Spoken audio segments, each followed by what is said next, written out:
राधे श्री राधे श्री राधे हरिओम श्री राधे राधे श्री राधे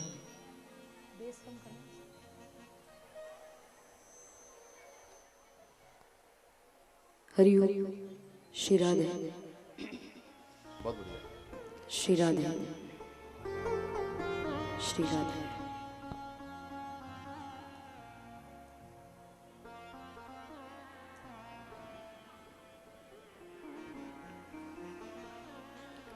स्वस्ति श्री गणेशाय नमः स्वस्ति श्री सरस्वती नमः स्वस्ति श्री हनुमते नमः स्वस्ति श्री गुरुचरण कमलेभ्यो नमः गजाननं भूतगणादिसेवितं कपित्थजम्बूफलचारुभक्षणम् उमासुतं शोकविनाशकारकं नमामि विघ्नेश्वर पादपङ्कजम् वसुदेवसुतं देवं कंसचाणूरमर्दनं देवकी परमानन्दं कृष्णं वन्दे जगद्गुरुं। मैंने भी अब सौंप दी प्रभु तेरे हाथों में डोर, सुलझत फिर उलझत नहीं, जाको रक्षक नंद किशोर। जय जय श्री राधा रमण, जय जय नवल किशोर, जय गोपी चित चोर प्रभु, जय जय माखन चोर। राधे मेरी स्वामिनी, मैं राधे की दास, जन्म जन्म मोहि दीजियो श्री वृंदावन को वास। आई हनुमान जी विराजिए, कथा करऊं मति अनुसार, प्रेम सहित गद्दी धरूं, बैठिए पवन कुमार।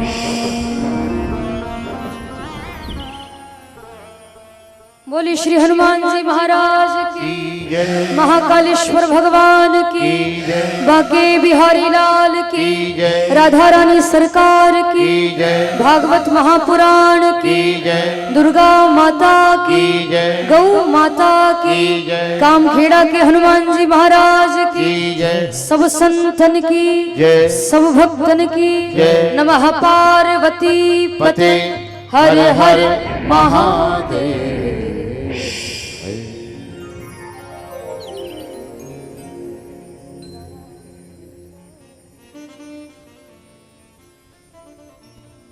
आइए आप हम सब मिलकर के 2 मिनट भगवान नाम संकीर्तन करते हैं। भाव से ताली बजा करके गाएं और कहें, श्री कृष्ण गोविंद हरे मुरारे, हे नाथ नारायण वासुदेवा।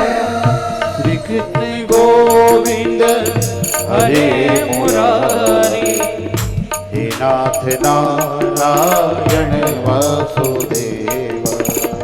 श्री कृष्ण गोविंद हरे मुरारे, हे नाथ नारायण वासुदेवा। श्री कृष्ण गोविंद हरे मुरारी, हे नाथ नारायण वासुदेवा। हे नाथ नारायण वासुदेवा। हे नाथ नारायण वासुदेवा। हे नाथ नारायण वासुदेवा। हे नाथ नारायण वासुदेवा। हे नाथ नारायण वासुदेवा। हे नाथ नारायण वासुदेवा। श्री कृष्ण गोविंद हरे मुरारे, हे नाथ नारायण वासुदेवा। श्री कृष्ण गोविंद हरे मुरारे, हे नाथ नारायण वासुदेवा। ताली बजाएं और गाएंगे सभी हमारे साथ। एक बार मैं बोलूंगी, एक बार आप ताली बजाकर कहें क्या कहना है। राधे कृष्णा कृष्णा कृष्णा, राधे कृष्णा कृष्णा कृष्णा, राधे कृष्णा कृष्णा कृष्णा, राधे कृष्णा कृष्णा कृष्णा, राधे कृष्णा कृष्णा कृष्णा, राधे कृष्णा कृष्णा कृष्णा, राधे कृष्णा कृष्णा कृष्णा, राधे कृष्णा कृष्णा कृष्णा, राधे कृष्णा कृष्णा कृष्णा, राधे कृष्णा कृष्णा कृष्णा, राधे कृष्णा कृष्णा कृष्णा, राधे कृष्णा कृष्णा कृष्णा, ओ राधे कृष्णा कृष्णा कृष्णा, राधे कृष्णा कृष्णा कृष्णा, ओ राधे कृष्णा कृष्णा, राधे कृष्णा कृष्णा, हरे कृष्णा हो हरे हरे, श्री कृष्ण गोविंद हरे मुरारे, हे नाथ नारायण वासुदेवा। ताली बजाएं, भाव से गाएं।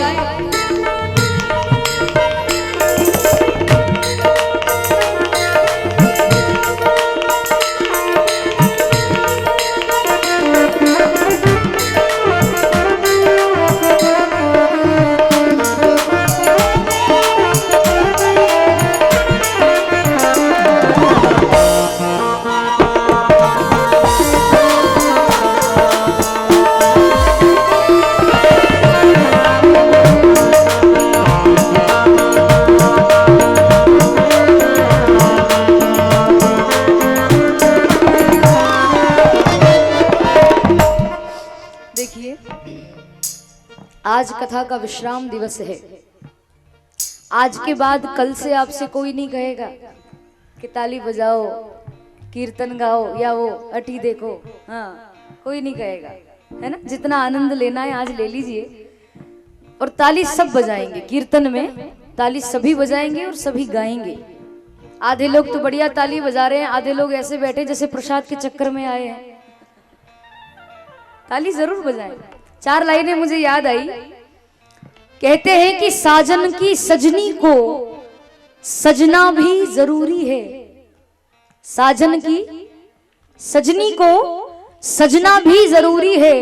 मन से इस लालच को तजना भी जरूरी है। ईश्वर को भाव से भजना भी जरूरी है। और इस कीर्तन में आपका ताली बजना भी जरूरी है। जय हो जय हो। वाह वाह। आधे लोग बजा रहे हैं, आधे नहीं। सभी लोग ताली बजाएं, भाव से गाएं, हमारे साथ कहें। गोविंद मेरी यह प्रार्थना है, गोविंद मेरी यह प्रार्थना है, ओ गोविंद मेरी यह प्रार्थना गोविंद मेरी यह प्रार्थना है। भूलूं न मैं नाम कभी तुम्हारा, वो भूलूं न मैं नाम और कभी तुम्हारा। निष्काम हो के दिन रात गाऊं, निष्काम हो के क्या गाऊं? मैं दिन रात गाऊं। हे नाथ नारायण वासुदेवा, कृष्ण गोविंद हरे मुरारी, हे नाथ नारायण वासुदेव। राधे कृष्णा कृष्णा कृष्णा, राधे कृष्णा कृष्णा कृष्णा, राधे कृष्णा कृष्णा कृष्णा, राधे कृष्णा कृष्णा कृष्णा, राधे कृष्णा कृष्णा कृष्णा, राधे कृष्णा कृष्णा कृष्णा, राधे कृष्णा कृष्णा कृष्णा, राधे कृष्णा कृष्णा कृष्णा, राधे कृष्णा कृष्णा कृष्णा, राधे कृष्णा कृष्णा कृष्णा कृष्णा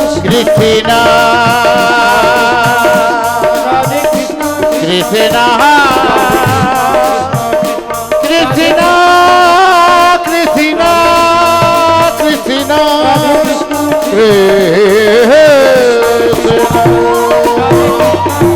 श्री कृष्ण गोविंद हरे मुरारे, हे नाथ नारायण वासुदेव।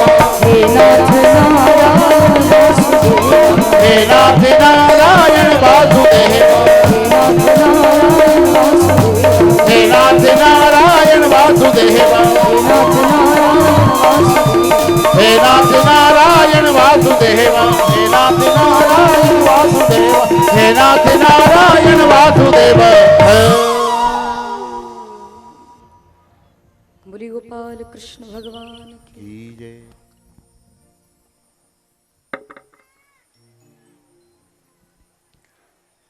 परम मंगलमय परात्पर अखिलेश्वर अकारण करुणा वरुणालय भक्तवांछित कल्पतरु पीताम्बरधारी श्री बाल कृष्ण लाल की वांगमयी प्रतिमूर्ति श्रीमद् भागवत महापुराण को प्रणाम करते हुए अनंत बलवंत श्री संत महंत श्री कामखेड़ा के हनुमंत लाल के चरणारविंदों में कोटि कोटि नमन करते हुए आपके हमारे इष्ट देवता, ग्राम देवता, स्थान देवता, कुल देवता, पितृ देवता सभी को नमन करते हुए उपस्थित आप सभी माताएं बहनें, आज तो पूरा पंडाल फुल हो गया। इधर भी बहुत सारी माताएं बैठी हैं। तो जितनी भी माताएं बहनें आज आप सब यहाँ पधारी हैं कथा में, आप सभी माताओं को मैं श्री राधा रानी जी का स्वरूप समझकर आपको मैं प्रणाम करती हूँ। भगवत स्वरूप में विराजमान आप अकलेरा के सभी भक्तगण एवं आसपास के गांव, आसपास के क्षेत्रों से, शहरों से पधारे हुए आप सभी भक्तों को मैं भगवान श्री कृष्ण का स्वरूप समझकर आपको मैं प्रणाम करती हूँ। गोयल परिवार के द्वारा संगीतमय श्रीमद् भागवत कथा इस वेयर हाउस के प्रांगण में आयोजित की गई थी, जिसका आज विश्राम दिवस है। एक बार जोरदार ताली इस परिवार के लिए बजाएं।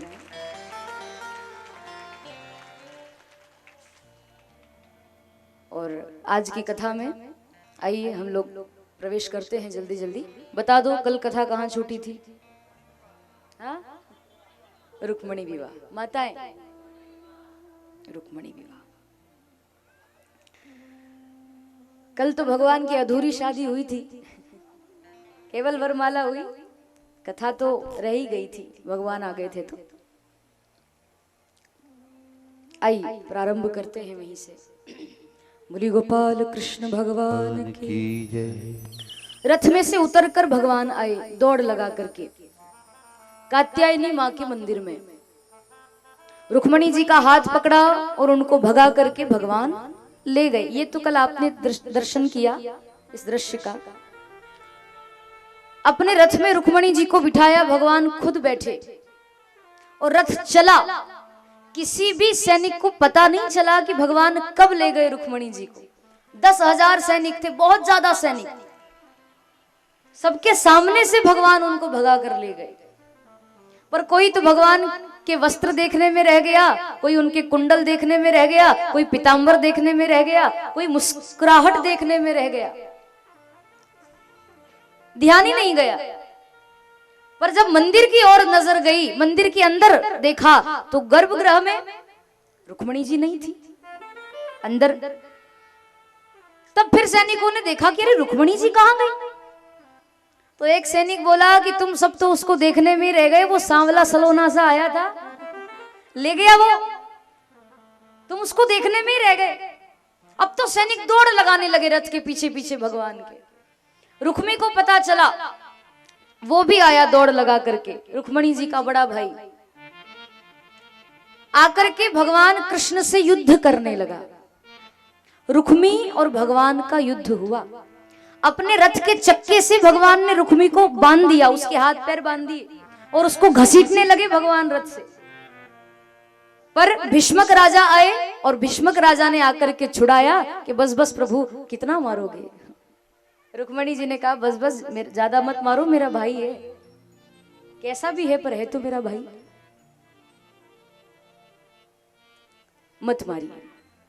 भीष्मक राजा ने रुक्मी को समझाया कि बेटा तुमने भले शिशुपाल को वचन दिया हो कि तुम रुक्मणी से उसका विवाह करोगे, पर तुमने तो अब शिशुपाल को वचन दिया है। रुक्मणी जब छोटी थी ना, जब ये हमारे घर प्रकट हुई थी, मैंने तो तभी संकल्प कर लिया था कि मैं रुक्मणी का विवाह द्वारिकाधीश भगवान कृष्ण के साथ करूंगा, क्योंकि नारद जी हमारे घर आए थे और नारद जी ने मुझे पहले ही बता दिया था कि जो कन्या आपके यहाँ आई है, ये कन्या कोई साधारण कन्या नहीं, ये तो साक्षात लक्ष्मी माता है। और लक्ष्मी का विवाह तो सिवाय नारायण के और किसी के साथ हो ही नहीं सकता, और कृष्ण ही तो नारायण है। इसीलिए अभिमान को छोड़ करके मुझे कन्यादान करने का ये शुभ अवसर प्राप्त होने दो, ये सौभाग्य मुझे दो कि मैं कन्यादान करूंगा। समझ गया वो रुक्मी। और फिर भगवान फिर द्वारिका चले गए। कुमकुम पत्रिका द्वारिका भेजी गई और वहां से सुंदर बारात द्वारिकाधीश लेकर के आए। बलराम जी हैं, वसुदेव जी हैं, सारे परिवार वाले, सारे यदुवंशी आ गए। बारात लेकर के आए, बड़े धूमधाम से उसका स्वागत किया गया। पूरे नगर में बारात को घुमाया गया और फिर रुक्मणी जी के साथ में भगवान का मंगल विवाह होने लगा। मंत्रोच्चार के साथ में, वेद मंत्रों के द्वारा रुक्मणी जी के साथ में भगवान का विवाह हुआ। कुंवरी कुंवरी कल भावर देही, नयन लाभ सब सादर लेही। जो 7 फेरे होते हैं, फिर मंगलसूत्र पहनाया जाता है, सिंदूर, जो भी रस्म होती है विधि विधान से मंत्रोच्चार के द्वारा भगवान का विवाह हुआ और विवाह संपन्न हुआ। बोलिए द्वारिकाधीश भगवान की जय, रुक्मणी मैया की जय। विवाह तो हम बड़े धूमधाम से करते हैं, बेटी का करो या बेटे का। बेटे की शादी में बड़ी उत्साह उमंग रहती, क्योंकि बहू आने वाली होती है ना। पर बेटी की शादी में थोड़ा लगता है। खुशियां तो होती है, सब कुछ होता है, पर एक अंदर से अलग ही उदासी होती है। वातावरण बड़ा मार्मिक बन जाता है वो उस समय का, जब सब कुछ हो जाता है, बढ़िया बारात आ जाती है और फेरे वेरे सब हो जाते हैं, शादी हो जाती है, और जब आखिरी में बेटी विदा होती है, तब का दृश्य बहुत करुण होता है। आज रुक्मणी जी विदा होकर के जा रही हैं। भीष्मक राजा जो कभी नहीं रोते थे, कभी आंख से आंसू नहीं आए, पर आज जब बेटी विदा होकर के जाने लगी तो रोने लगे। रुक्मणी जी की मां ने रुक्मणी जी का हाथ पकड़ा और सुंदर शिक्षा मां अपनी बेटी को देने लगी। बेटी तू जा रही है, चली जा। तेरे सास ससुर की तू ऐसी सेवा करना, ऐसी सेवा करना, ऐसी सेवा करना जैसी सेवा तू हमारी करती है माता पिता की तरह। और तेरे पति के जीवन में कोई दुख आ जाए ना, तो तू अपने पति का कभी साथ मत छोड़ना। तेरे जीवन में कोई दुख आए तो 4 आंसू अपनी द्वारिका के किसी कमरे के कोने में बैठकर बहा लेना, परंतु बेटी हमारे घर शिकायत लेकर के मत आना। और पति के जीवन में कोई दुख आए तो कभी पति का साथ मत छोड़ना। सुख में मेरे यहां के दरवाजे तेरे लिए हमेशा खुले हैं, पर पति के जीवन में कोई दुख आया है तो उसको अकेला छोड़कर तू हमारे घर मत आ जाना। शिक्षा देने लगी मां।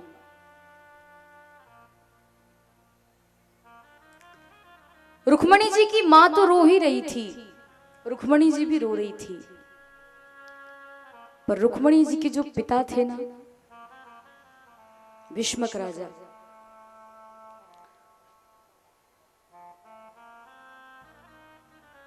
वो तो इतना रोए, इतना रोए, फूट फूट कर रोने लगे। क्योंकि आपको एक बात कहूं, किसी के भी घर से जब बेटी विदा होकर के जाती है तो माता पिता परिजन बहुत रोते हैं, बहुत। लेकिन खास करके वो पिता रोता है जिसकी वो बेटी है। संसार में कितना ही कठोर छाती वाला बाप क्यों ना हो, उसके आंगन से जब बेटी विदा होकर के जाती है तो वो पिता रो पड़ता है। कौन पिता ऐसा होगा जो अपनी बेटी की विदाई में अपने आंसुओं को रोक सके?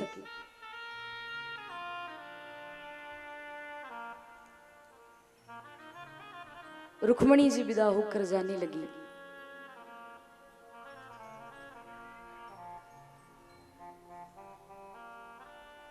अपने माता पिता से कहने लगी, थारा अंगना की चिड़िया रे बाबुल एक दिन उड़ जाना। थारा अंगना की चिड़िया रे बाबुल एक दिन उड़ जाना। थारा अंगना की चिड़िया रे बाबुल एक दिन उड़ जाना। थारा अंगना की चिड़िया रे बाबुल एक दिन उड़ जाना। बेटी कहते हैं कि पिताजी, थारा अंगना की चिड़िया रे, मैं तो आपके आंगन की चिड़िया हूं, एक दिन उड़ जाऊंगी, हमेशा रहने वाली नहीं हूं। इसीलिए, और बेटियां तो होती ही पराया धन है। संसार में सब कहते हैं बेटी पराया धन होती है, इसीलिए तो वो कहती है, थारा अंगना की चिड़िया रे बाबुल एक दिन उड़ जाना। वो थारा अंगना की चिड़िया रे बाबुल एक दिन उड़ जाना। हो बाबुल एक दिन उड़ जाना। बाबुल एक दिन उड़ जाना।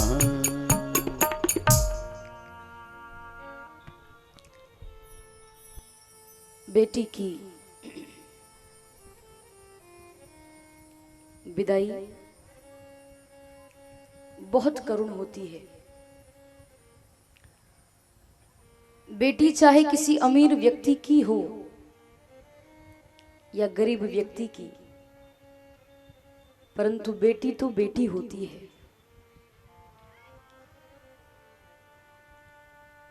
बेटी जब आंगन से जाती है ना, विदा होकर के जाती है, तो ऐसा लगता है मानो हमारे प्राण जा रहे हो, प्राण ही चले गए।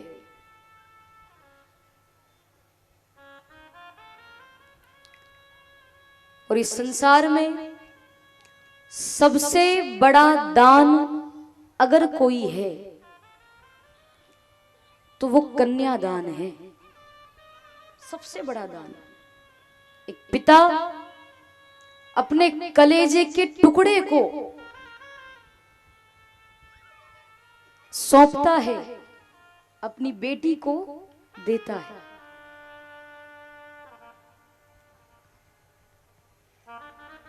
बेटी पराया धन होती है, ये सब कहते हैं कि पराया धन है, पराये घर जाएगी। बेटी का अपना कोई घर होता ही नहीं। क्यों? क्योंकि जहां वो रहती है वो परिवार वाले, मायके वाले कहते हैं कि ये तो पराया धन है, इसका घर ये नहीं, इसका घर तो दूसरा है, ये अपने घर जाएगी। और ससुराल जाती है तो ससुराल वाले कहते हैं कि तो पराये घर से आई है। बेटी का अपना कोई घर है ही नहीं। फिर भी देखो आप, बेटी कितना ध्यान रखती है अपने माता पिता का, कितना ख्याल रखती है। आज के समय में, आज के युग में जितना बेटा ध्यान नहीं रखता माता पिता का, उतना बेटियां रखती। हाँ, वो बचपन में जब छोटी होती है ना, बचपन से जवानी, बचपन से लेकर के जवानी तक, मतलब जब तक वो शादी लायक नहीं हो जाती, विवाह के लायक नहीं हो जाती, बचपन से युवानी तक जब तक वो अपने माता पिता के पास रहती, तब तक तो खूब सेवा करती, खूब ध्यान रखती, खूब ख्याल रखती। पर विवाह होने के बाद भी, शादी होने के बाद भी, ससुराल जाने के बाद भी वहां से भी फोन लगाती है बार बार। हाँ, क्या आपने दवाई ली कि नहीं, आपकी तबीयत ठीक है कि नहीं, भोजन किया कि नहीं।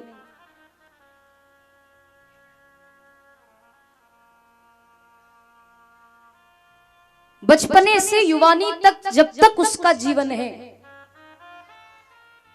वो जब भी मंदिर जाती है ना वो बेटी, तो भगवान से एक ही प्रार्थना करती है कि भगवान मेरे माता पिता को कुशल मंगल रखना, उनको अच्छे से रखना। बेटा आपका जो सुपुत्र है वो कुपुत्र हो सकता है, पर आपकी पुत्री कभी भी कुपुत्री नहीं हो सकती।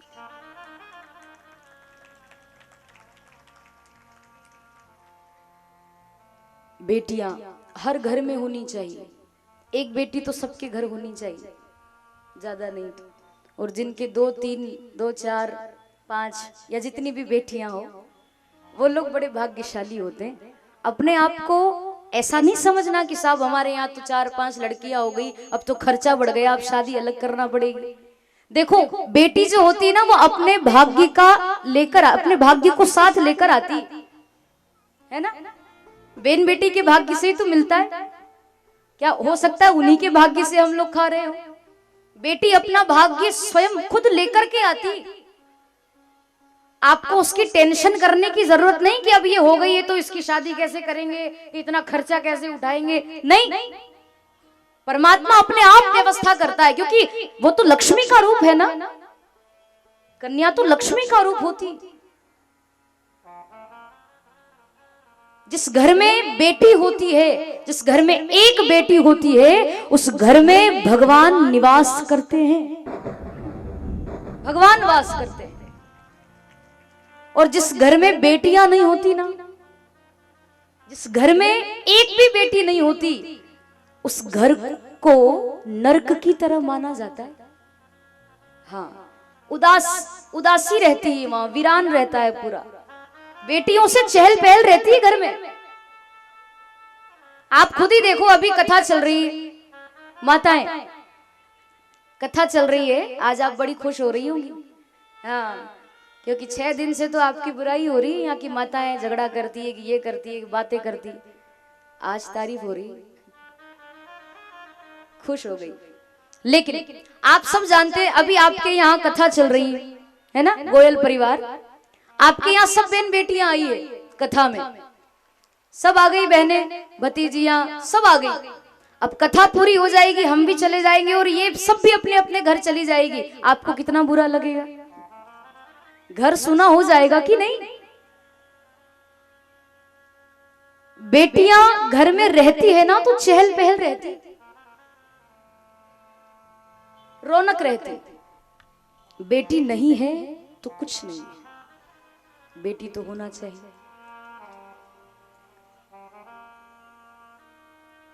बेटा अगर आपके कुल का दीपक है तो बेटियां भी कम नहीं है, बेटी भी आपके 2 कुलों को तारती है। बेटी कितने कुलों को तारती है? 2 कुलों को तारती। हाँ, किसी भी क्षेत्र में देखो आप, बेटियां हर काम में आगे है, हर क्षेत्र में आगे। तो बेटियों का मान सम्मान करें और उतना ही दर्जा आप अपनी बेटी को दें जितना आप अपने बेटे को देते हैं। बेटा और बेटी में फर्क नहीं समझना, दोनों एक समान।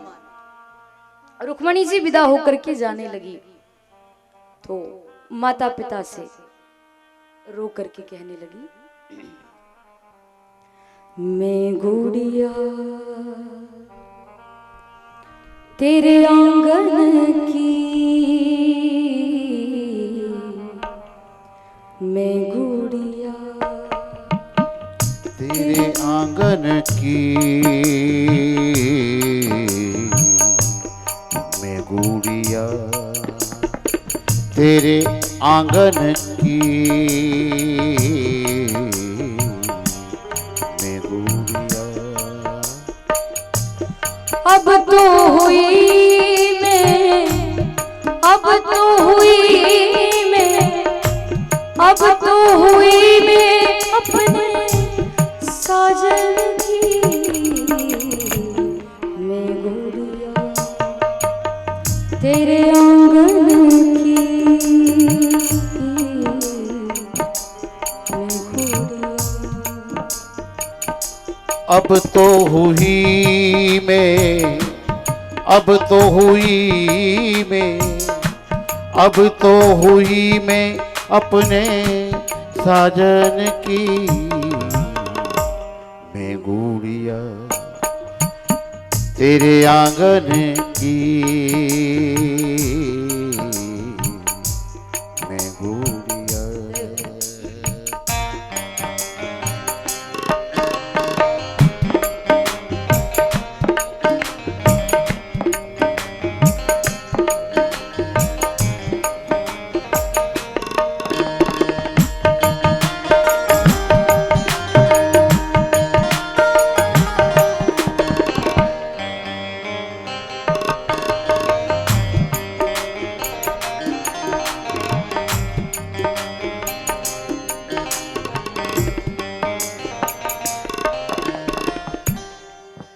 रुक्मणी जी विदा होने लगी, उनकी मां बहुत रो रही थी।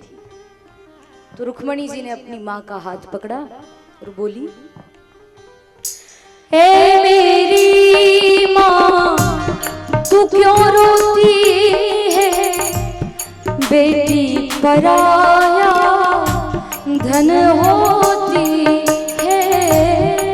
ए मेरी माँ तू क्यों रोती है, ये बेटी पराया धन होती है। वो धनवान निर्धन की, हो धनवान या निर्धन की,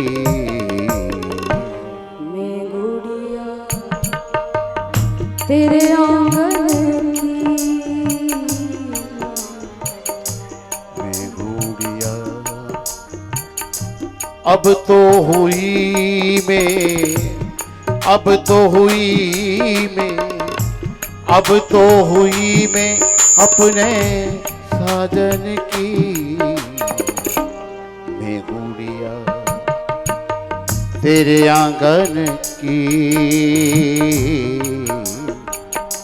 मैं गुड़िया। जय हो श्री हरि।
बेटी का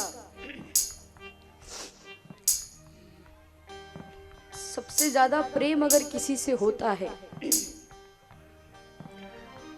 तो वो अपने पिता से होता है।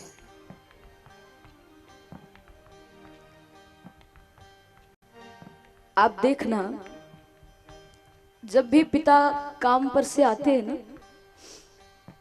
बाहर से आते हैं, तो जिनके घर में बेटी है, बेटा बैठा रहेगा, मोबाइल चलाता रहेगा, टीवी देखता रहेगा, कुछ भी काम करता रहेगा, पर वो बेटी जो होती है उसको पता चल जाए कि बस पिताजी आए हैं तो वो तुरंत पानी का ग्लास लेकर के जाती है। आप आ गए। जितना ध्यान, जितना ख्याल एक बेटी रखती है अपने पिता का, मुझे नहीं लगता शायद उतना कोई रखता होगा। रुक्मणी जी भी विदा होकर जाने लगी तो पिता से कहने लगी, बाबुल मेरे मैं तो चली हूँ, देके वचन ये मैं कहती हूँ। बाबुल मेरे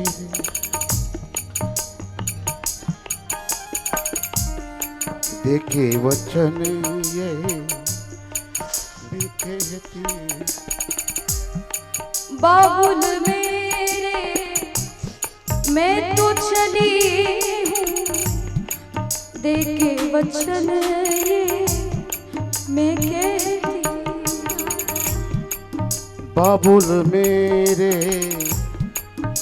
मैं तो चली हूँ, देखे वचन ये मैं कहती हूँ।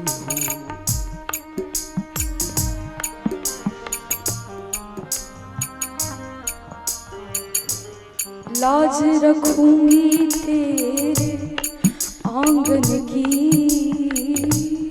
लाज रखूंगी तेरे आंगन की, मैं गुड़िया तेरे आंगन की, मैं गुड़िया हो तेरे आंगन की, मैं गुड़िया। अब तो चली मैं, अब तो हुई मैं, अब तो हुई मैं अपने साजन की, मैं गुड़िया तेरे आंगन की, मैं गुड़िया।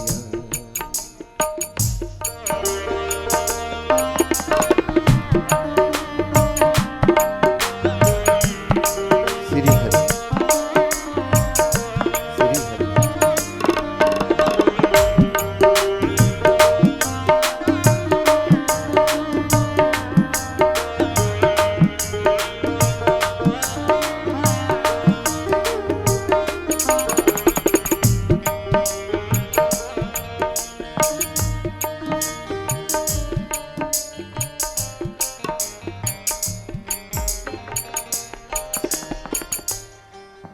छूटी मेरी संग की सहेली, छूट गई माँ तेरी देहली।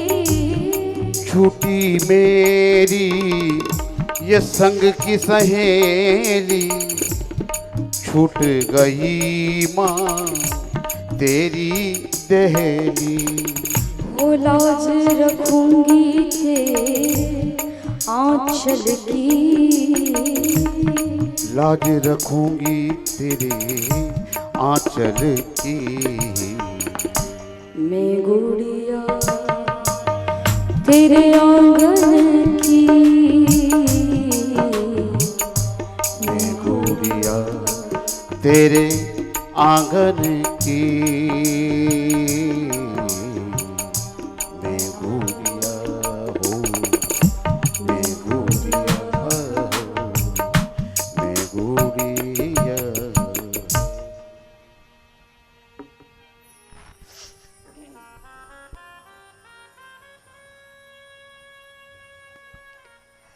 बेटी चाहे किसी अमीर व्यक्ति की हो या गरीब व्यक्ति की, बेटी तो बेटी होती है।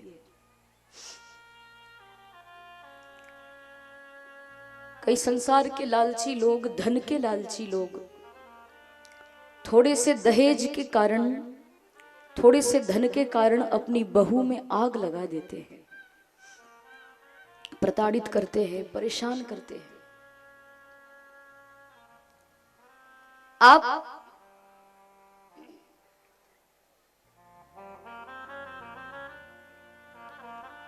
आप हम तो बड़े सीधे सरल हैं, हमारा क्षेत्र अच्छा है, अपना मालवा, राजस्थान, मध्य प्रदेश जो है, कि यहाँ पर दहेज की प्रथा नहीं है। नहीं है ना? आपके यहाँ अकलेरा में तो नहीं है? है? अरे वाह वाह, मुझे लगा केवल बिहार झारखंड में ही होगी, क्योंकि हम लोग बिहार झारखंड में कथा कहने जाते हैं, वहां 25-25, 30-30 लाख रुपए लेते ससुराल वाले। जो पिता बेटी को जो भी चढ़ाता है अपनी तरफ से, जो भी आभूषण देता है या जो कुछ भी देता है वो तो ठीक, पर उनकी अलग से मांग भी होती है, हमें ये चाहिए, हमें इतने लाख चाहिए। और सरकारी नौकरी वाला लड़का मिल जाए तो फिर तो यूं समझो कि बेचारे को पूरा कंगाल ही कर देते बेटी के पिता को। अगर आपके पास दहेज है, रुपया पैसा है, तो ही आपकी बेटी का विवाह होगा, नहीं तो जीवन भर वो बच्ची कुंवारी रहती है, उसका विवाह नहीं होता। हाँ, बिहार झारखंड में ये नियम है। मैं जब जाती हूँ ना, तब दहेज पर बहुत बोलती हूँ उन लोगों को, बंद होना चाहिए ये प्रथा, पर अब वो तो पुराने जमाने से चली आ रही है, तो वो क्या बंद हो रही है क्या? मुझे लग रहा था कि अकलेरा में नहीं होगी, पर यहाँ कह रहे कि यहाँ भी है। अच्छा, अरे तो हाथ जोड़कर निवेदन है मेरा आपसे व्यासपीठ से कि अगर ऐसी कोई मांग रखते हो तो रखना छोड़ दो। आपको भगवान ने मनुष्य बना करके भेजा है, पुरुष बना करके भेजा है। आप में अगर खुद में हिम्मत है तो आप खुद कमा कर खिलाओ ना, उसके धन से धन थोड़ी होगा आपके यहाँ। बेटी का, उस बहू का लेकर के कहां जाओगे आप? हाँ?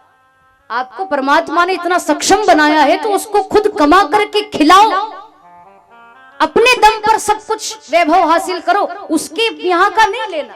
हाँ, वो जो दे वो बात अलग है, वो श्रद्धा से कुछ भी दे, वो उनकी बेटी है, पर अलग से कोई मांग करना कि ये भी चाहिए, वो भी चाहिए, ऐसा चाहिए, ऐसा होना चाहिए, ये नहीं होना चाहिए। मान लो सामने वाले के पास ना हो तो, सब अपने जैसे नहीं रहते, कोई गरीब भी हो तो। इसीलिए सास ससुर को, बहू को ही अपनी बेटी मानना चाहिए, और बहुओं को भी ध्यान रखना चाहिए जितनी बहुएं बैठी है। हाँ, सास ससुर को सास ससुर नहीं समझना कि ये तो मेरे पति के माता पिता है, मेरे थोड़ी है। हाँ, ये कभी ख्याल नहीं आना चाहिए मन में। आपके माता पिता जैसे हैं वैसे ही आप अपने सास ससुर को भी माता पिता मानो और माता पिता की तरह सेवा करो, क्योंकि वो भी तो आपके भरोसे है ना कि चलो बहू आएगी घर में तो सुख मिलेगा, और बहू अगर कोई सुख नहीं दे तो वो शादी ब्याह करना किस काम का? आपको क्यों लेकर आते हैं? सेवा करने के लिए लाते हैं। तो सास ससुर को माता पिता माने और सास ससुर बहू को बेटी माने तो जीवन बढ़िया चलता है, तो बढ़िया गाड़ी चलती है। रुक्मणी जी ने अपने माता पिता को प्रणाम किया और वहां से विदा हुई, रथ में विराजमान हुई द्वारिकाधीश के, और भगवान कृष्ण और रुक्मणी जी रथ में बैठ करके द्वारिका में आते हैं। बोली द्वारिकाधीश भगवान की जय।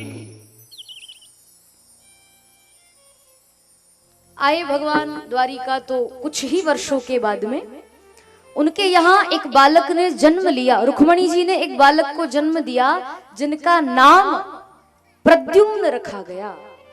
प्रद्युम्न जी रुक्मणी जी के बालक हैं। पहला विवाह तो भगवान का रुक्मणी जी के साथ हुआ। अच्छा, भगवान के कुल कितने विवाह हुए? 16,108। तो वो विवाह भगवान के कैसे हुए वो मैं आपको कथा सुनाऊं। बिल्कुल शांति से ध्यान से सुनेंगे और सबका ध्यान कथा में होना चाहिए।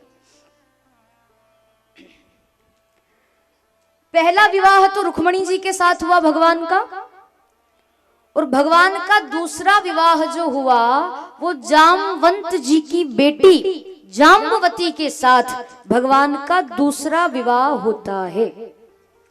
जामवंत जी का जो स्वरूप था वो एक रीछ का, एक भालू का स्वरूप था, और वो भालू जैसे दिखते थे तो बेटी भी तो वैसी ही दिखेगी,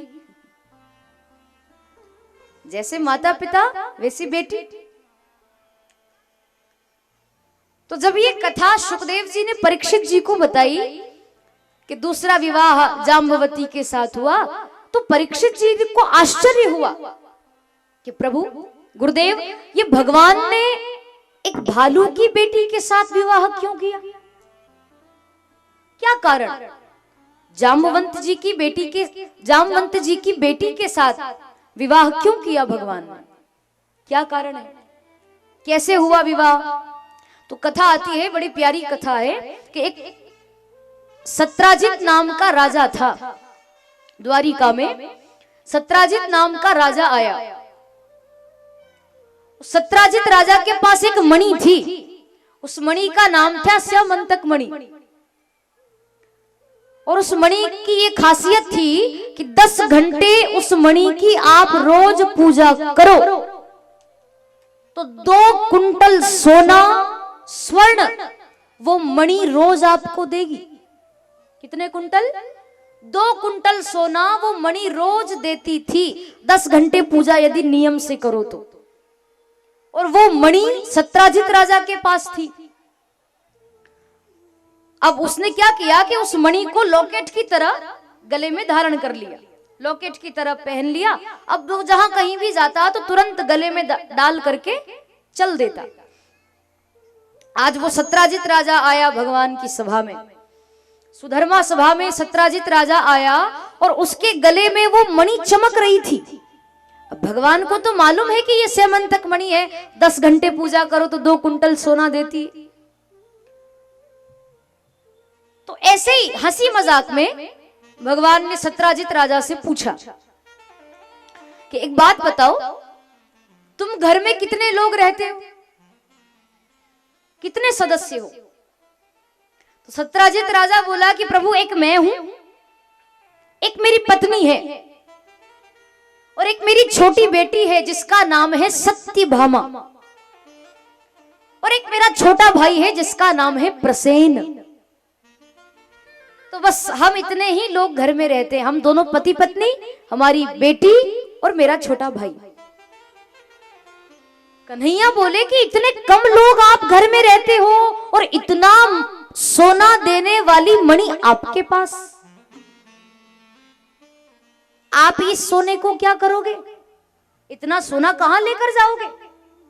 अगर आपको बुरा ना लगे तो मैं ये चाहता हूं कि इस मणि को आप मेरे खजाने में रख दीजिए, ताकि जब भी आवश्यकता लगी तो हम इस मणि का उपयोग करके 10 घंटे इसकी पूजा करके और 2 कुंटल जो सोना निकलेगा उसको हम गरीबों में बांट देंगे, जिनको जरूरत है। वैसे तो गरीबी नहीं है द्वारिका में, कोई गरीब नहीं। जहां परमात्मा निवास करता है वहां कोई कैसे गरीब हो सकता है? पर मान लो कभी ऐसा समय आ गया तो उस मणि से हमें बड़ी सहायता मिलेगी, किसी का सहयोग करने में, किसी की मदद करने में। तो आप ऐसा मत सोचना कि मैं अपने लिए मांग रहा हूं, अपने स्वार्थ के लिए। नहीं, मेरे यहां तो किसी प्रकार की कोई कमी नहीं, पर मैंने तो ऐसे ही बस मणि को देख करके विचार आ गया तो आपसे कह दिया। आपकी क्या राय है? आप क्या चाहते हैं? क्या आप रखेंगे मणि को मेरे खजाने में? सत्राजित राजा ने थोड़ा विचार किया और फिर बोला कि नहीं नहीं नहीं प्रभु, मेरा मन नहीं है, मैं ये मणि आपको नहीं दे सकता। भगवान बोले कोई बात नहीं, कोई मुझे बुरा नहीं लगा इस बात का। आपकी मणि है, आप दो नहीं दो ये आपकी मर्जी, कोई बात नहीं, मैंने तो ऐसे ही कहा था। तो ये बातचीत हुई और सत्राजित राजा वहां से उठ करके चल दिया। अब उसी मणि को एक दिन सत्राजित का छोटा भाई प्रसेन वो गले में धारण करके, क्योंकि लॉकेट की तरह तो उसको बना रखी थी, तो गले में धारण करके वो प्रसेन वन विहार करने जंगल में चला गया, घने जंगल में। वहां पर उसको एक चीता मिला। उस चीते ने प्रसेन के गले में वो चमचमाती हुई वस्तु देखी, तो चीते ने प्रसेन को मार डाला और उसके गले में से वो मणि चुरा ली और उस मणि को अपने मुख में दबा लिया, अपने दांतों के बीच में रख लिया और चीता उस मणि को लेकर के वहां से चला। आगे जाकर के उस चीते को जामवंत जी मिल गए। जामवंत जी ने उसके मुख में वो चमचमाती हुई वस्तु देखी। जामवंत जी ने सोचा कि शायद खेलने का कोई खिलौना होगा, मेरी बेटी जाम्बवती अभी छोटी है, क्यों ना उसके लिए ये खिलौना लेता चलूं। तो जामवंत जी ने चीते से युद्ध किया, चीते को मार डाला और चीते से वो मणि जामवंत जी ने ले ली। उनको नहीं पता कि ये मणि है, उनको लगा कोई खिलौना होगा। तो वो मणि जामवंत जी ने उस चीते से ले ली, छुड़ा ली, युद्ध करके उसको मार डाला और उस मणि को लेकर के वो अपनी गुफा में आए और अपनी बेटी जाम्बवती को वो मणि दी और कहा कि बेटी ये खिलौना है, इससे खेलो। बेटी खेलने लगी। इतना सब कुछ जंगल में हो गया और इस बात की सूचना अभी द्वारिका में किसी को नहीं लगी, पर सत्राजित राजा को मिल गई सूचना कि मेरे भाई प्रसेन को किसी ने मार डाला है और वो मणि भी उससे छुड़ा ली है। अब किसने मारा ये पता नहीं चला, बस प्रसेन मर गया ये सूचना मिली। अब कौन है वो जिसने मेरे भाई को मारा, जो मणि लेकर के भाग गया? बैठे बैठे महल में विचार करने लगा वो राजा कि कौन हो सकता है जिसने मेरे भाई को मारा। तब मन में विचार आया कि परसों कृष्ण मुझसे कह रहे थे कि तुम्हारी वो मणि मुझे दे दो, मेरे खजाने में रख दो, काम आएगी, और मैंने मणि देने से मना कर दिया। तो हो सकता है कि कृष्ण ने मणि के खातिर मेरे भाई को मार डाला। इतना बड़ा कलंक सत्राजित राजा ने भगवान पे लगा दिया कि कन्हैया ने मणि के खातिर मेरे भाई को मार डाला, जबकि भगवान का तो इसमें कोई हाथ ही नहीं था। पर उसको ये शंका हुई, पूरी द्वारिका में ढिंडोरा पिटवा दिया कि जिसको तुम भगवान कहते हो, जिसको तुम राजा कहते हो, उस कृष्ण ने मणि के खातिर मेरे भाई को मार डाला और मणि छीन ली। और ये बात जब भगवान को पता चली, हालांकि द्वारिका में इस बात को किसी ने स्वीकार नहीं किया, क्योंकि वो तो सब जानते हैं कि हमारे भगवान कैसे। द्वारिका में तो सबको पता है कि हमारे प्रभु कैसे, पर बस कलंक लगा दिया उसने। भगवान तक बात आई तो रात भर भगवान सोए नहीं, क्योंकि कलंक जो लगा था। मेरे भाई बहन, इस संसार में काजल से भी काली वस्तु अगर कोई है, काजल से भी काली वस्तु अगर कोई है, तो वो बिना मतलब का कलंक है, बिना किसी बात का कलंक, जिसमें आपकी कोई गलती ही ना हो, जिसमें आपका कोई अपराध ही ना हो, और बिना किसी बात के कोई आप पर कलंक लगा दे, इल्जाम लगा दे, कितना बुरा लगता है। आपको पता है कि आप सही हो आपकी जगह, आप जानते हो कि आपकी आत्मा जानती है कि आपका परमात्मा जानता है, पर संसार के लोग थोड़ी जानते हैं। भले ही आप सही हो, पर एक बार जिसको भी पता चलेगी ये बात, तो एक बार सोचने में तो आएगा कि शायद ऐसा हो सकता है। भले ही नहीं किया, पर सोचने में तो आएगा। रात भर नहीं सोए भगवान, मेरे ऊपर कलंक लगा दिया, जबकि मैंने तो कुछ किया ही नहीं। मैं तो महल से बाहर ही नहीं निकला, तो जंगल जाने की तो दूर की बात। कोई बात, वसुदेव जी से कहा कि बाबा, मैं अपने ऊपर लगे कलंक को मिटाकर ही रहूंगा, क्योंकि ये बिना मतलब का कलंक मुझे नहीं पसंद, मुझे अच्छा नहीं लगता। हालांकि सबको पता है कि मैं कैसा हूं, और मुझे भी पता है कि मैंने कुछ नहीं किया, पर एक बार सोचने में तो आता है। इसीलिए बाबा, मैं कल सुबह जाऊंगा उस स्थान पर जहां प्रसेन को मारा गया है। तब सुबह भगवान उठे और सैनिकों को साथ लेकर के उस जंगल में गए जहां प्रसेन मरा हुआ पड़ा था। तो भगवान ने उस प्रसेन के आसपास घूम करके देखा, जहां प्रसेन मरा हुआ पड़ा था उसके आसपास एक चीते के पंजों के निशान थे।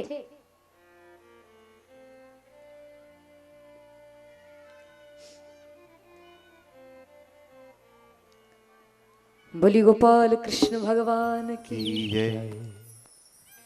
जहां प्रसेन मरा हुआ पड़ा था वहां एक चीते के पंजों के निशान थे, पैरों के निशान।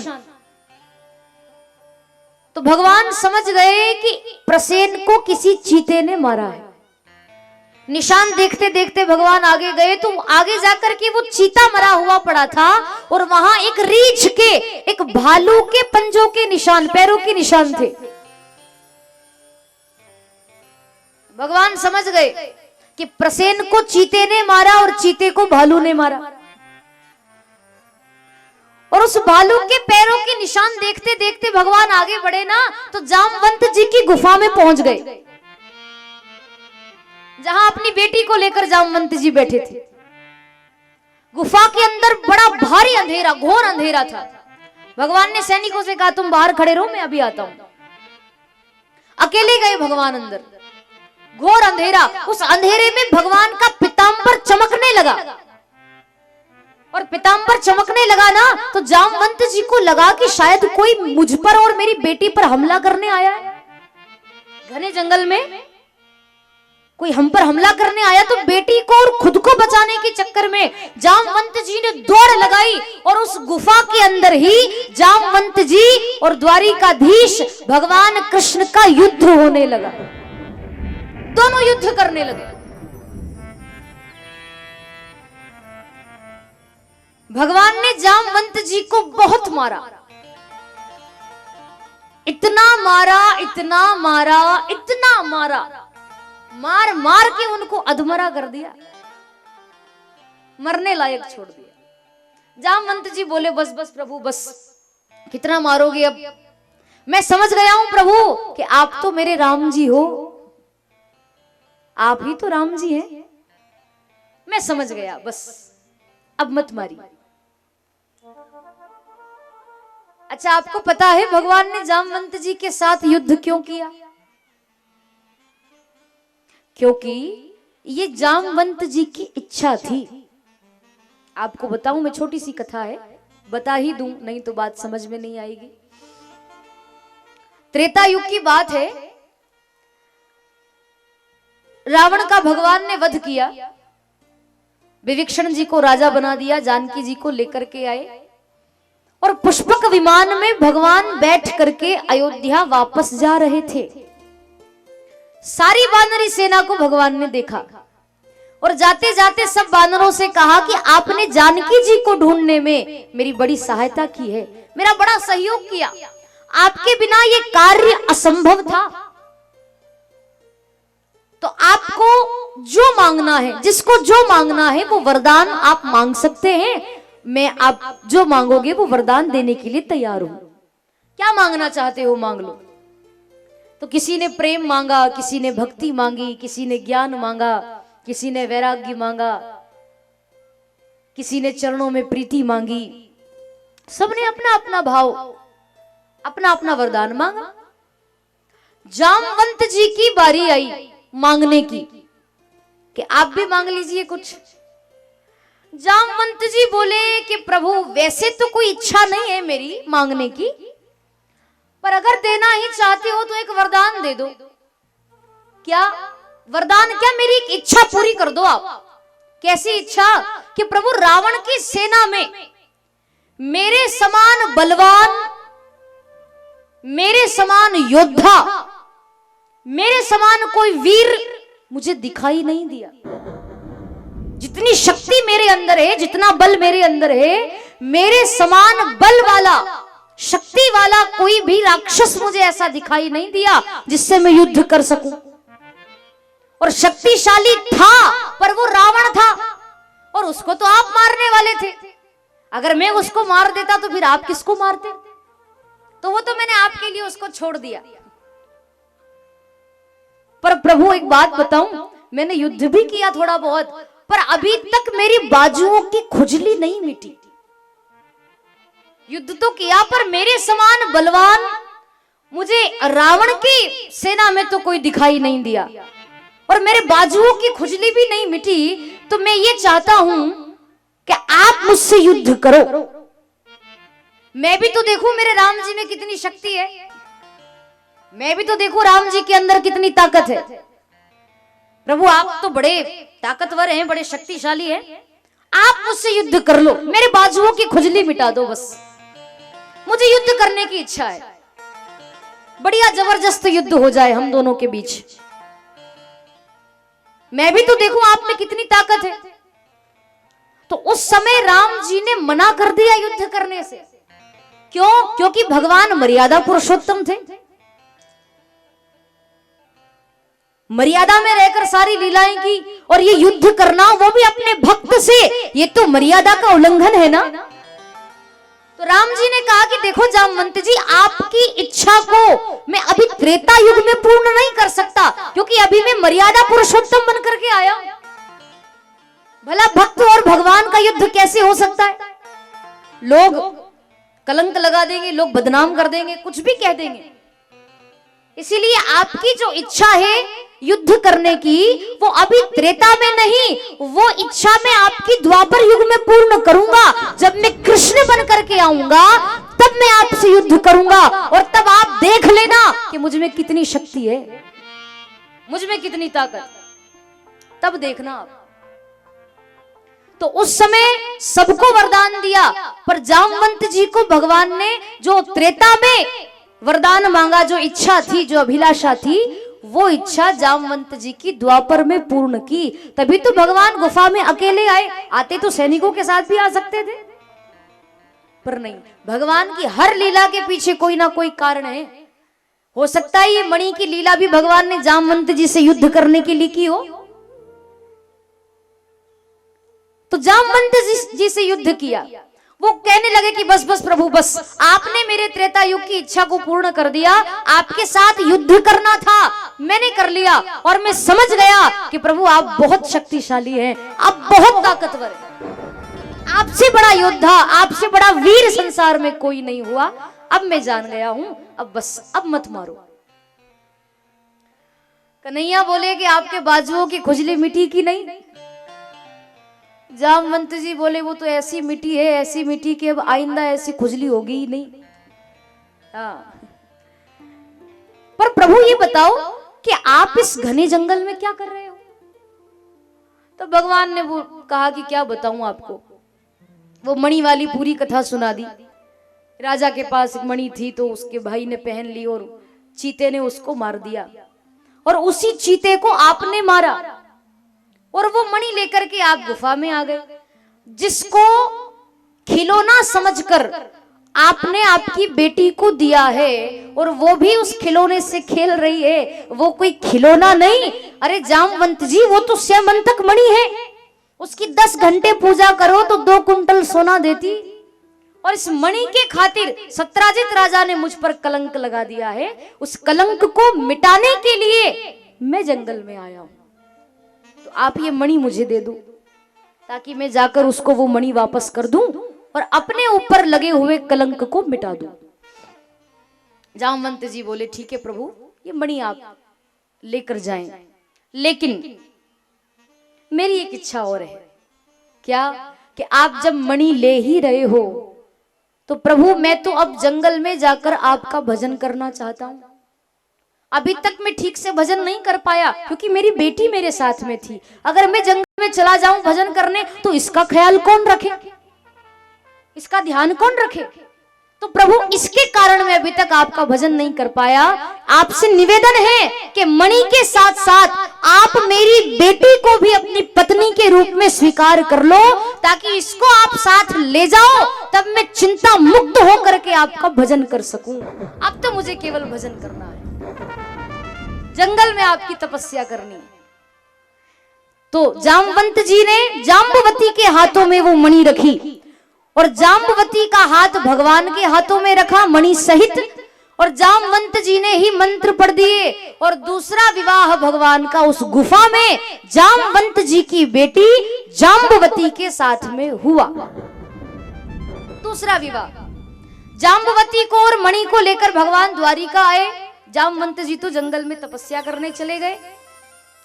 भगवान जब द्वारिका आए तो सत्राजित राजा को बुलाया महल में और उसको महल में बुला करके वो मणि उसको दी और सारी कथा भगवान ने सुना दी कि तुम्हारे भाई को मैंने नहीं, एक चीते ने मारा था, तुमने व्यर्थ ही मुझ पर कलंक लगा दिया। जब तक पूरी बात पता ना हो तब तक कोई निर्णय नहीं लेना चाहिए। आधी अधूरी बात सुन करके कुछ भी मान लेना ये गलत है।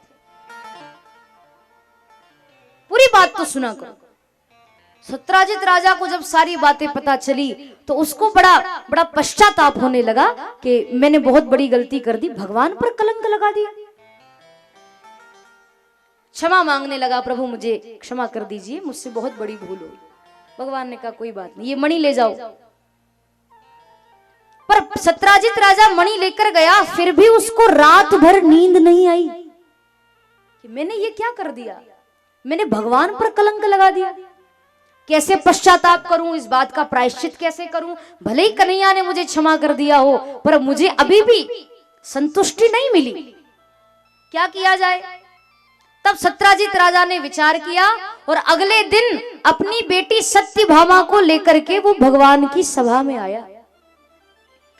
भगवान बोले क्या बात है, आप आए आज, फिर पधार गए, कोई विशेष बात?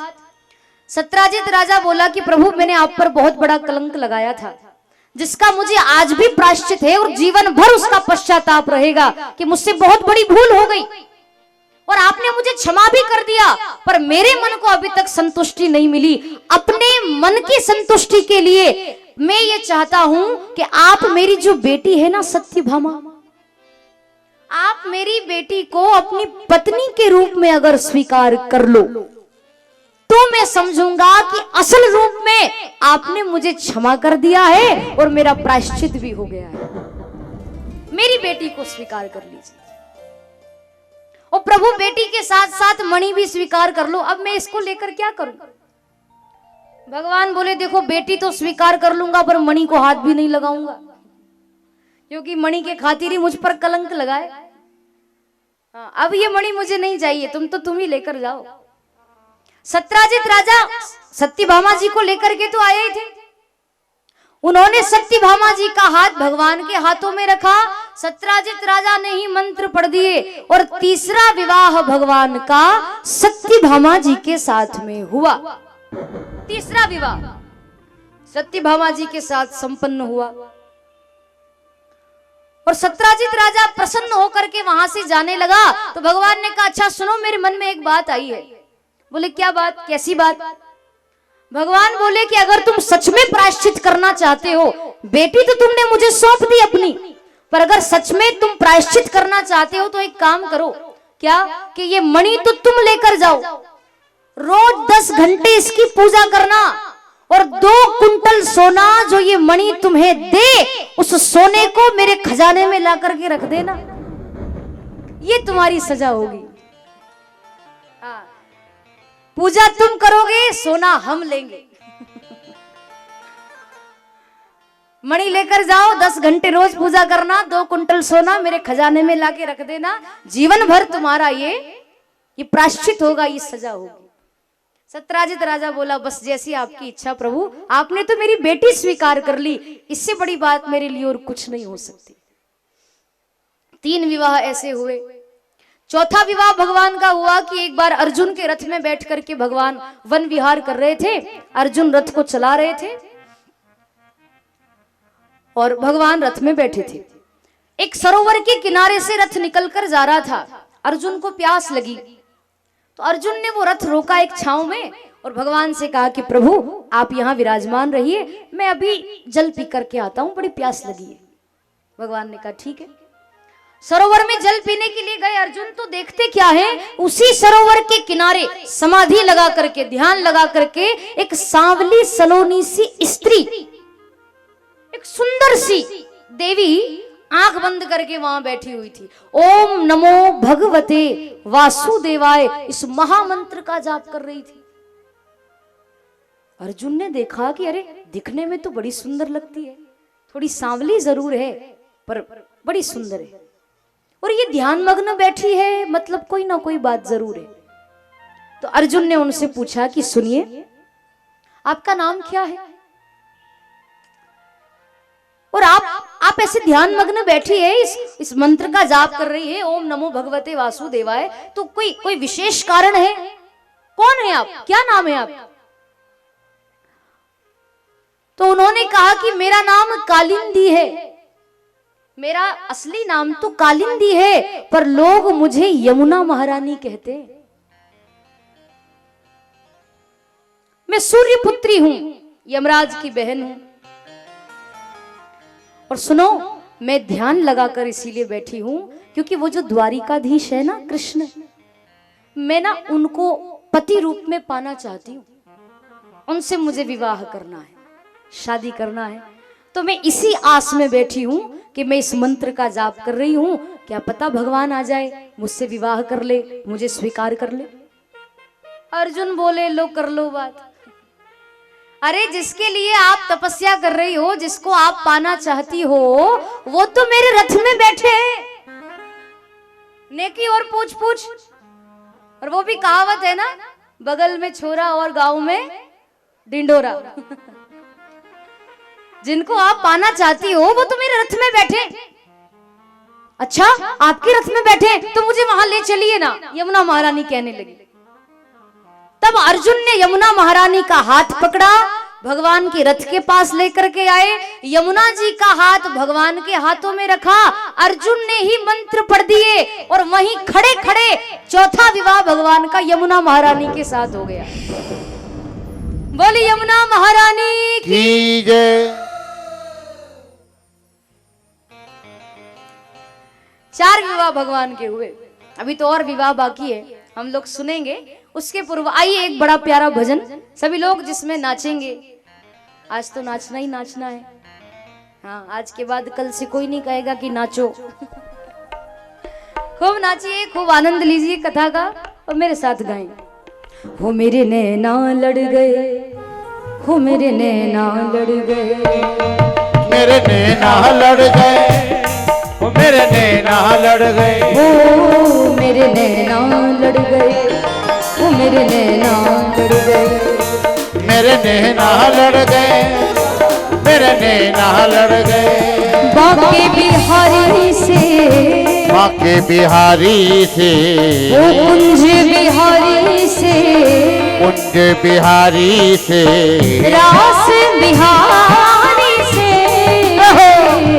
मेरे नैना लड़ गए, ओ मेरे नैना लड़ गए, ओ मेरे नैना लड़ गए, ओ मेरे नैना लड़ गए, ओ नैना लड़ गए मेरे बाके बिहारी से, नैना लड़ गए मेरे बांके बिहारी से, ओ नैना लड़ गए मेरे कुंज बिहारी से, नैना लड़ गए मेरे कुंज बिहारी से। वो तो प्रभु से नैना लड़ गए, ये तो उन्हीं से नैना लड़ गए, वो तो हरि से नैना लड़ गए, वो तो हरि से नैना लड़ अरे गए, नैना लड़ गए, लड़ गए, लड़ गए, मेरे नैना लड़ गए, ओ मेरे नैना लड़ गए, ओ मेरे नैना लड़ गए, मेरे नैना लड़ बोलिए गए। बाके बिहारी लाल की जय हो।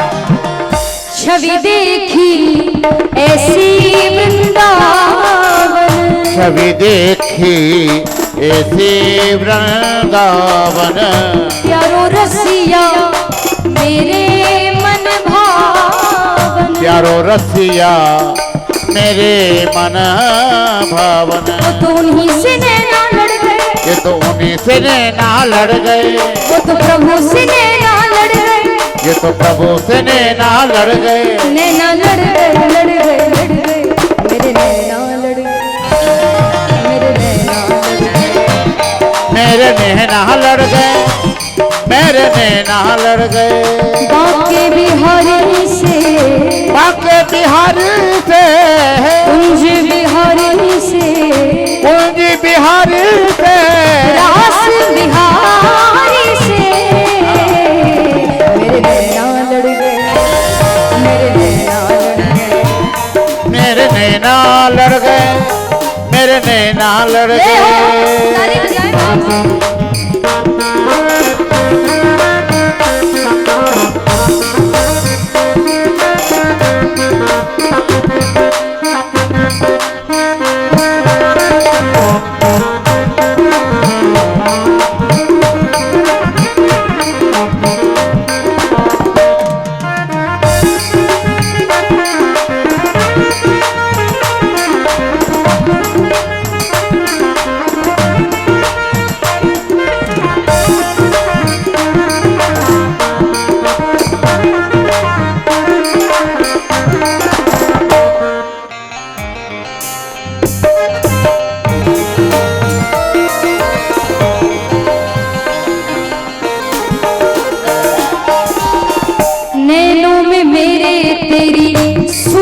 समाई, नैनों में मेरे तेरी सूरत समाई। कैसे भूल जाऊं शाम तेरी याद आई, कैसे भूल जाऊं शाम तेरी याद आए। ये तो बंसी के पीछे पड़ गए, ये तो बंसी के पीछे पड़ गए। अरे ये तो मुरली के पीछे पड़ गए, ये तो मुरली के पीछे पड़ गए।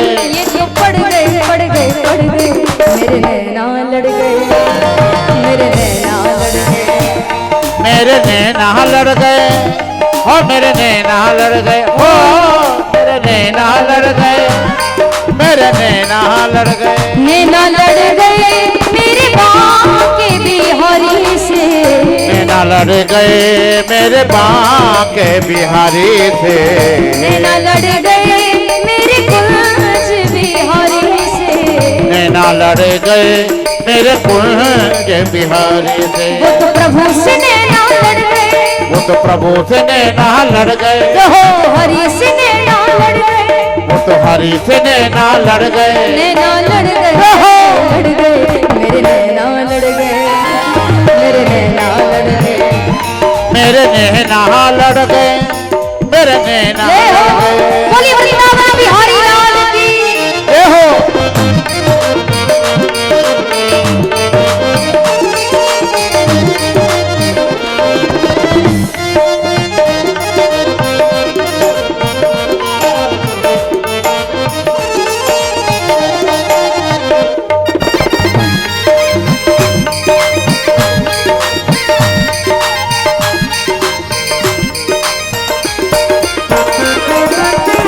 ऐसा क्यों प्यारे मुझ पे जादू तेरे, ऐसा क्यों प्यारे मुझ पे जादू तू डारे, मोटे मोटे नैना तेरे, छोटे छोटे नैना मेरे, मोटे मोटे नैना तेरे, छोटे छोटे नैना में, ये तो फिर भी न जाने क्यों लड़ गए, ये तो फिर भी न जाने क्यों लड़ गए, ये तो फिर भी न जाने क्यों लड़ गए, ये तो फिर भी न जाने क्यों लड़ गए। नैना लड़ गए, लड़ गए, लड़ गए, मेरे नैना लड़ गए, मेरे नैना लड़ गए, मेरे नैना लड़ गए, मेरे नैना लड़ गए, बांके बिहारी से, बांके बिहारी से, कुंज बिहारी से, कुंज बिहारी से, रास बिहारी से, मेरे नैना लड़ गए, मेरे नैना लड़ गए, मेरे नैना लड़ गए, मेरे नैना लड़ गए, मेरे नैना लड़ गए, मेरे नैना लड़ गए, मेरे नैना लड़ गए, मेरे नैना कन्हैया कन्हैया मेरे कन्हैया कन्हैया कन्हैया कन्हैया, मेरे नैना लड़ गए, मेरे नैना लड़ गए, मेरे नैना लड़ गए, मेरे नैना लड़ गए, हो बोली वृंदावन बिहारी लाल की। जय। बैठ जाइए सभी लोग, बैठो। बहुत सुंदर। जल्दी जल्दी बैठो।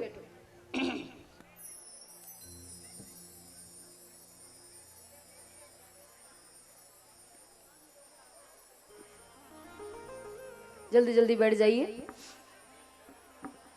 बोली गोपाल कृष्ण भगवान की। जय। तो चौथा विवाह भगवान का यमुना महारानी के साथ हुआ और विंद अरविंद नाम के दो राजा थे, दोनों भाई थे।